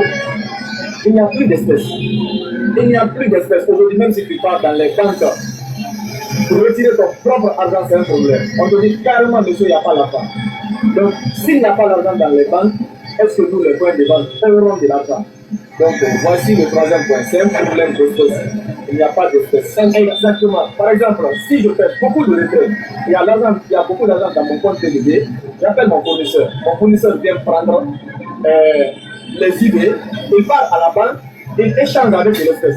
C'est l'espèce là qui va nous employer. D'habitude, c'est comme ça qu'on a l'habitude de travailler. Mais aujourd'hui, si le fournisseur part à la banque pour ce genre de choses, on dit qu'il n'y a pas d'espèce, il n'y a pas d'espèce. Donc, c'est un peu ça. La plupart des clients qui fréquentent les points de vente. Vous voyez, en fait, allez-y, hein. Je ne sais pas si vous avez bien compris cette explication.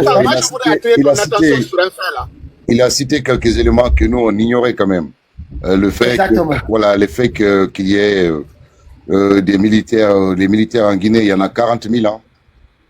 Et si tous ces pays doivent aller faire les retraits, effectivement, ça peut tarir oui, ça c'est un deuxièmement. Non, mais il a dit des choses, c'est seulement que nous, on ignorait, mais qui constituent aussi des réalités. Le troisième élément qui a développé ça, on le sait, on parlait de ça en lien avec la banque. Vous voulez ajouter quelque chose, monsieur Grand? Allez-y. Les élections législatives, leur élection législative et leur élection communale, c'est quand? Au mois 24 mai. Le 24 mai, ok. Aujourd'hui, tu sais qu'il y a des milliers de mouvements de soutien à République de Guinée, oui ou non? Il n'y a pas de milliers, bon, je peux dire, les mouvements de soutien, les blogueurs, les trucs pour gaspiller l'argent, donner aux gens, il y a beaucoup de trucs. Donc, ce gouvernement-là a réquisitionné l'argent pour le garder parce que ces mouvements de soutien-là, tu ne peux les payer qu'en cash et on ne peut pas les donner des chèques et ils n'ont pas d'argent. Ça veut dire que tout l'argent, ils ont mis ce qu'on appelle, ils ont mis une cellule en place qui essaye de détecter. Donc, l'argent des commerçants et l'argent de certaines personnes, l'argent des banques primaires, les réserves obligatoires, c'est des milliards qui sont au niveau des réserves obligatoires. Ils ont réquisitionné ces montants pour les garder parce qu'ils ont besoin de la liquidité pour payer les gens en fonction des élections pour pouvoir soudoyer les gens. Parce que si vous avez vu, par exemple, la promotion de la Constitution, mais c'est beaucoup d'argent. Si vous avez vu, par exemple, la promotion par rapport aux élections présidentielles du 25 décembre ou du 28 décembre, c'est beaucoup d'argent, mais tout se passait en cash. Ça veut dire que ça reste une hypothèse, mais qui n'est pas à écarter quand même. Exactement. Donc, ils ont réquisitionné les montants. Et les banques commerciales ne peuvent rien dire parce que ce sont des gens quand même qui arrivent à gagner de l'argent même dans le désordre en République de Guinée parce qu'ils sont très intelligents. On ne peut pas fermer Ecobank et la Société Générale parce qu'un gouvernement est incompétent. Donc aujourd'hui, ils ont réquisitionné beaucoup d'argent qu'ils ont mis quelque part pour, dès que les élections vont être lancées, automatiquement, ils vont commencer, ils vont prendre les leaders de la Basse-Côte, les leaders de la Moyenne Guinée, ils vont passer. Regardez par exemple la Constitution. Chaque ministre avait un budget. Chaque ministre devrait aller dans son village ou bien dans sa préfecture pour aller faire la promotion de la Constitution de oui. Donc, il fallait faire des t-shirts, il fallait prendre des gens, les mettre dans les bus, et là-bas, il n'y a pas de chèque, là-bas, il n'y a pas de virement. Ce sont des cash que les gens avaient dans leur voiture, dans leur 4x4. Donc, à chaque fois qu'ils partaient quelque part, il faut faire sortir de l'argent pour donner aux gens. Quand il y a un artiste ici, il faut le faire. Maintenant, s'il faut donner des chèques à toutes ces personnes, il y aura une traçabilité qui ne sera pas bonne pour eux. Donc, moi, j'ai réfléchi ce soir. C'est vrai que j'avais fini mon live, je n'ai pas pu le dire, mais c'est après mon live que j'ai réfléchi à ça. Tous les montants ont été réquisitionnés pour une activité qui doit être réalisée maintenant là. Il faut le voir. Parce que il faut réquisitionner ces montants pour pouvoir soudoyer les gens. Parce qu'aujourd'hui, si tu regardes sur TikTok, les blogueurs qui sont au Maroc, là, tout le monde est rentré. Les blogueurs qui sont en France, au Sénégal, tous ceux qui sont à Conakry, doivent recevoir leur budget. Ils ont même constitué. Il y a un gars là qui est au Maroc, je ne vais pas dire son nom parce que je ne veux pas parler de lui. C'est-à-dire, lui, il a déjà mis son Boeing. La dernière fois, j'ai vu son live, où il est en train de noter toute personne qui doit soutenir celui qui est au pouvoir. Donc, lui aussi, il a son clan. L'autre aussi a son clan. Les autres aussi ont leur clan. Donc, il faut de l'argent liquide. Et où avoir son argent liquide là? Son argent liquide, il faut le prendre dans les comptes des gens, il faut le réquisitionner. C'est tout. Moi, je trouve qu'il n'y a pas... C'est ma raison, hein. Je ne dis pas que c'est une vérité, mais c'est une hypothèse que je suis en train de donner, quoi. Yeah.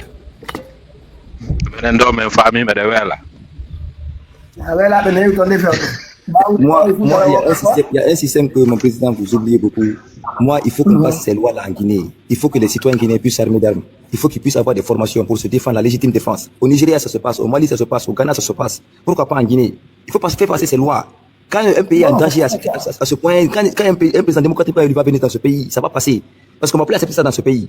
venir prendre un pays en otage, c'est fini. Mamadi ce sera la première et la dernière fois que ça va se passer dans ce pays. Ils vont servir d'exemple. Là, tous les militaires là, ils vont servir d'exemple. Après, on va reformer cette armée là. Tous ces petits voyous là, on va tous les foutre au dehors. C'est des enfants qui auront de l'expérience. Au moins que le BPC. Ils vont intégrer cette armée. C'est pas des petits voyous qu'on va les prendre dans des quartiers. C'est pas possible quoi. C'est des résultats que ça donne. 66 ans de lutte communautaire, c'est des voyous comme ça qui sont à la tête de ce pays. Regardez ce qui se passe. C'est grave. Un petit voyou qui se promène à Conakry. Regardez comment il était à Conakry là-bas.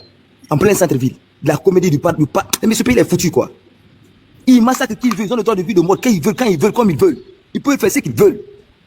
Ils savent comment on a eu le multipartisme dans ce pays là. Comme les Guinéens sont tombés. La liberté d'expression dans ce pays, comment on l'a eu.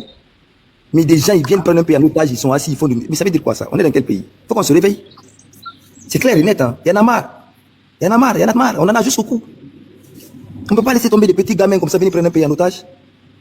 Un petit groupe de personnes. Petit groupe. Au 21e siècle. Ils font ce qu'ils veulent, quand ils veulent, comme ils veulent. Ils disent que la loi, c'est... Mais c'est pas possible. Et on est au 21e siècle, là. Caporal légionnaire. On a chassé un professeur. Mais s'il vous plaît, il est temps qu'on se réveille. Il faut mettre les bâtons dans les roues de ces petits voyous là. Ils ne sont pas légitimes, ils n'ont aucune légitimité, aucune légalité. Il faut les prouver ça par A plus B. Il n'y a pas d'État, il n'y a pas de gouvernement, c'est des voyous, tous. Premier ministre des voyous, c'est Baouri. Ils sont traités de la même manière. C'est tous, c'est des incompétents. Ils n'ont aucune notion d'État. C'est tous des petits corrompus, des manipulateurs qui manipulent le peuple guinéen pendant combien d'années. Et je vois des gens parler de ces gens-là. On perd du temps, crise de liquidité, quoi. C'est le départ de ces voyous là. Ils s'en vont, on en a marre, merde. On n'a jamais vu ça dans ce pays. Et c'est la réalité pour tout. Monsieur Djamba. Oui, Pitaka. Bonjour. Ouais. Bonjour à tout le monde. Hein. Vous allez aux élections ou pas? Oui, C'est renouvelé? c'est Djamba. Oui, bonjour, grand. MAD ira aux élections, oui ou non? Pitaka, moi j'en ai fini avec la réponse là. Non, on la renouvelle parce que maintenant, comme les choses changent beaucoup en Guinée et très rapidement, ça change.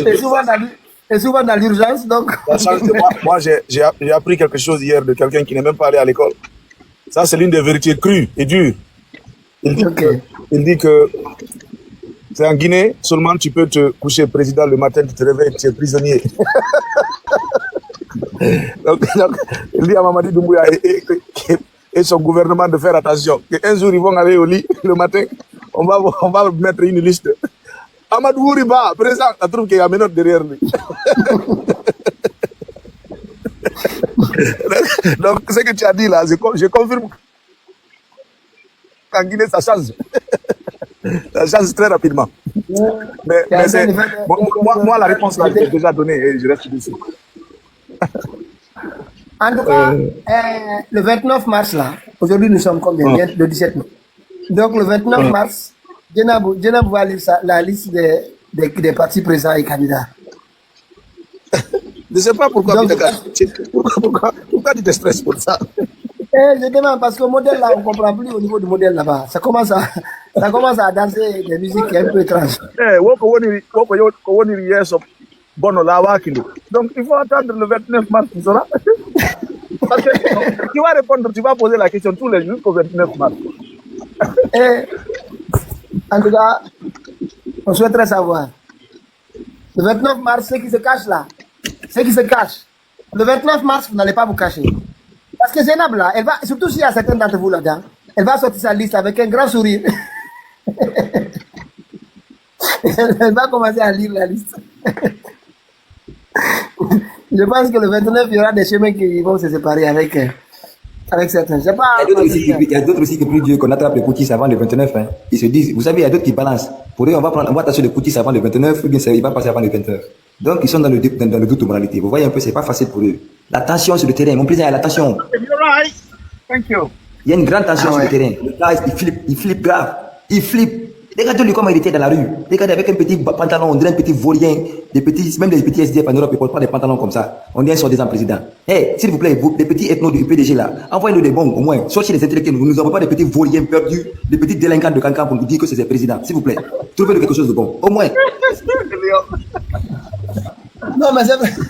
Mais il a raison. Comment on peut nous présenter Mamadi président quand même? Il faut respecter les gens. Il faut respecter les gens. La Guinée s'est rétrogradée en fait. Non, mais les gens là, ils n'ont aucun respect pour les gens. Attends, il est où une des vidéos qu'on m'avait envoyée aujourd'hui? Tapoté, hein? Elle est là, elle est où là? Elle est là. Mais je vous dis, cette affaire de crise de liquidité là, cette affaire d'élection, c'est pas bon, hein? Parce que ceux qui vont participer à ces élections-là, à cette sélection, avec le Libéria, c'est Mamadi Doumbouya qui allait déclarer la guerre au Libéria. Nous, on n'a pas compris même pourquoi. Il a pris des troupes, il est allé se promener là-bas. Regardez, hein. Regardez. Regardez ce que Mamadi Doumbouya fait. Regardez. Tout ça, pour aller à la frontière libérienne. C'est pas bon. Tout ça. Regardez. Non, Pitaka. Ouais. C'est devenu même facile maintenant. En fait, maintenant, ils vont envoyer tous les couillons de l'autre côté. Et puis, on va le prendre, le mettre dans une enveloppe. C'est devenu facile. Tu vas voir ce que je te dis là. Écoute seulement les jours à venir là. Tu verras. Regarde tout ça. C'est pas fini, hein. Mais pourquoi on ne les a pas vus? Moi, je voulais voir les gens qui sont dans ces véhicules-là. Je souhaitais vraiment les voir, physiquement. Et les tenues aussi, mais on ne voit rien. Il allait prendre les forces spéciales des mercenaires et les envoyer là-bas. Pour aller provoquer les libéraux. Je vous dis, Amara n'a pas été nommé pour ne rien, général des corps d'armée. Je vous dis que ce petit-là, c'est un petit vaurien.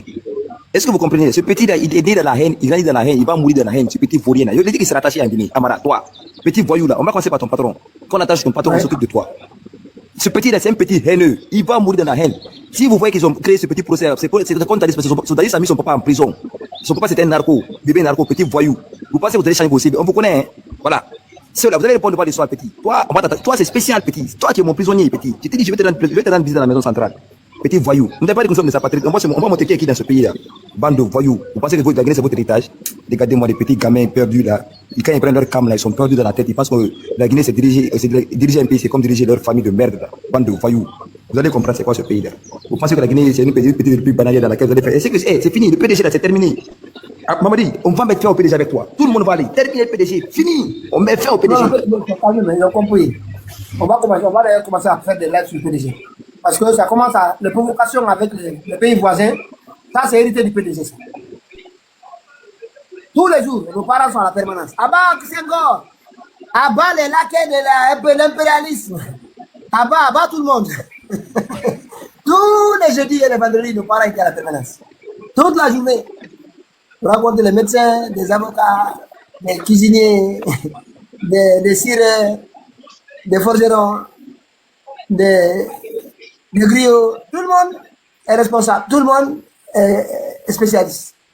Venez parler. Et à la fin de la journée, on fait un rapport. Un rapport sur la... Non, mais c'était juste incroyable. On ne doit pas laisser ce type de régime s'installer dans notre pays. Et c'est irrécemment, hein? Ils ont les moyens avec ça. Je ne dis pas qu'ils trouveront les moyens de nous. Et puis, regardez, les gens là, ils n'ont rien à proposer aux Guinéens. Vous dites, vous venez de gagner des élections. Personne n'a été touché, il n'y a pas eu de mort, il n'y a rien. Un incident que, a priori, parce qu'aucun média n'en a parlé encore, provoqué par les forces de sécurité qui ont dépêché là-bas. C'est pas le moment de venir nous dire pourquoi Mamadi, vous l'avez élu. Quel est le programme que Mamadi, sur Simandou 2040, on va où? Qu'est-ce qu'on fait? Et puis, ils provoquent autre chose. Et les gens là, ils ne vont pas se fatiguer. Ils ont compris. Ils font quelque chose. Mais tout ça, là, c'est le cortège présidentiel qui passe. Tout ça, c'est les gens qu'on envoie à Zéro-Corée. Il n'y a pas de cortège, hein. Ça, c'est des militaires qu'on dépêche en forêt, à la frontière libérienne. Ah, d'après eux. D'accord. Mais vous n'avez pas sorti la partie là où ils sont avec les hélicos de guerre. Je vous dis, les petits propagandistes, des hélicos, des petits. Non, mais ces gens-là, Mamadi, petit. Eh, on dit enfant, Mamadi, il a dit enfant, il a dit enfant. Oui, c'est de toi, les petits. Ça n'a qu'à dire là. Petit. Moi, qui bonheur, qui cadre des petits mots, tués. Dès même wani, ça y a petit. Comment ça t'a dit ma petit? Il faut les mots kurundi. Pour doya, comme mon dunin ta petit, pour badi, jamana, mais qu'on a petit. Nous, quand on a qui le coffre. Attends, à qui le coffre. Il a diatoromino, parce qu'il dit, ma sa fouille marqué pour le jamana, mais qu'on a la famille affichée. Petit. Attends, mais tout le dort là. On n'entend plus. Je ne dors pas, je suis là, j'écoute. Allez-y, on vous écoute. Sur les différents. Ouais, il est là, maman, il dit qu'il donnait son drapeau. Regardez-moi ça. Attendez, on va écouter tout le reportage. Vous allez voir combien de fois là. On dirait que les Guinéens ont été touchés dans la frontière. Tu ne vois rien. Calme-toi. Je vais descendre, je monte. Calme-toi. De cet événement solennel et commencer ici par Ansoumane Toumani Kamara. Laisse-le, il ne faut pas le descendre. C'est pas moi. Le contingent de soldats guinéens Il a les de la frontière. Le dernier a quitté Conakry ce dimanche 15 mars 2026. Ces soldats, tout corps confondus dans un engagement patriotique, partent pour défendre notre terre, notre peuple et nos valeurs, quels que soient les défis à relever. Ils sont prêts, comme leurs prédécesseurs, à braver l'ennemi avec courage et détermination. Ces soldats en ont la formation et les équipements appropriés.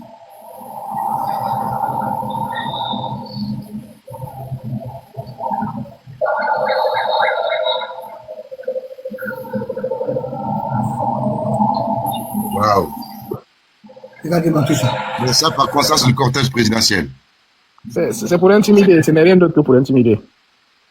Vous imaginez s'il y a un problème et que les militaires doivent quitter Conakry pour arriver à la frontière. Les ennemis seraient déjà arrivés au milieu de la Guinée. Avec l'hélico à l'appui. Elle n'a jamais eu la vocation d'une armée de conquête. Elle a plutôt été jalouse pour la défense de son intégrité territoriale et à défendre les peuples opprimés d'Afrique. Héritier de ses dévanciers pères, le commandant en chef des forces Ils sont en masse. n'a pas lésiné sur les moyens pour mettre en place des forces capables de faire face aux défis sécuritaires actuels.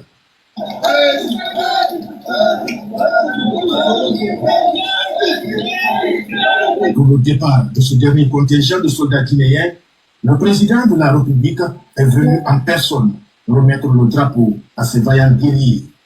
Dans un ton plein d'engagement et de détermination, le chef de l'État, Mamadi Doumbouya, il fait ça dans la voiture. Dans la voiture. Dans la voiture, c'est n'importe quoi. Non. Et dans la rue encore, hein. Regardez quoi il parle. On dirait qu'il connaît ce drapeau. Face à des défis, votre engagement et votre dévouement sont plus précieux que jamais. Je vous confie le drapeau, qui est à la fois un symbole, mais aussi la responsabilité de défendre notre territoire, nos valeurs et notre avenir. Hop, il dit nos valeurs et notre avenir. Les valeurs. Une portion de la terre laissée par nos ancêtres ne sera conquise par qui que ce soit. Fin de citation. Non, des journalistes comme ça, on en a toujours eu. Non, mais c'est incroyable. Non, mais Pitaka, moi, j'arrive pas à comprendre comment est-ce que l'armée peut se laisser berner par un caporal français comme ça, en fait. J'arrive pas à ça, c'est comme si je suis en train de rêver.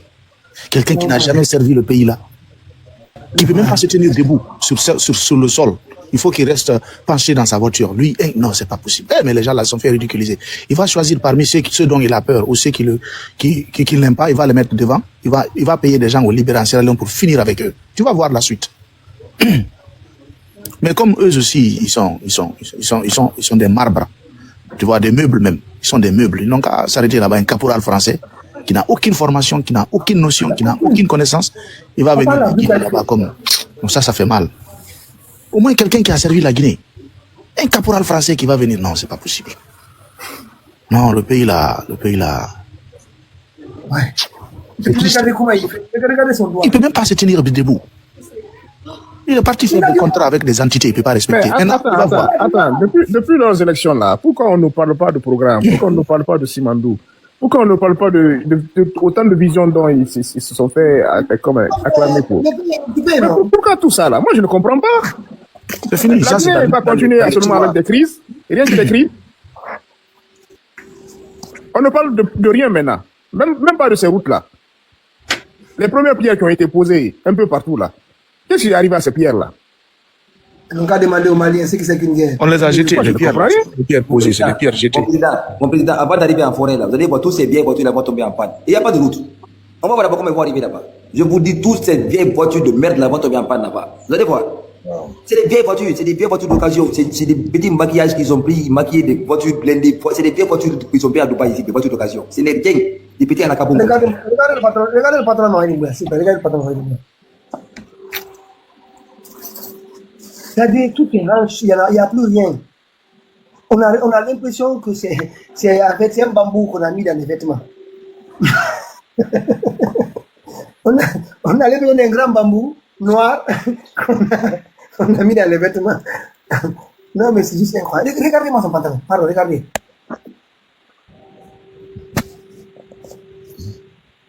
qui sont stylistes là?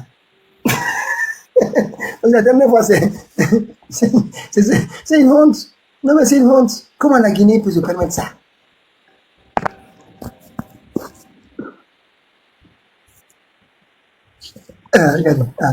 Regardez là. Tout est froissé derrière lui. Parce que son corps ne tient plus là-dedans. Mais que ce pays est dirigé quoi? Pourquoi les gens, le pays là, on va s'asseoir, laisser ça? Quelqu'un qui n'a même pas sa propre santé. Mais Pitaka, est-ce que le militaire là tient son pantalon ou bien son t-shirt? Je ne sais pas. Je ne sais pas.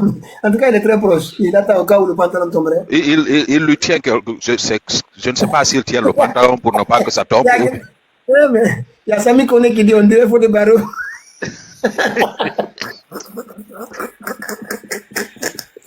Ouais, monsieur Djamba, il est parti. Il est parti. C'est exactement ça. On dirait faut des barreaux dans ce pantalon. Mais moi, je regarde la main du militaire là. C'est comme s'il lui tenait pour ne pas qu'il tombe ou bien le pantalon ne tombe.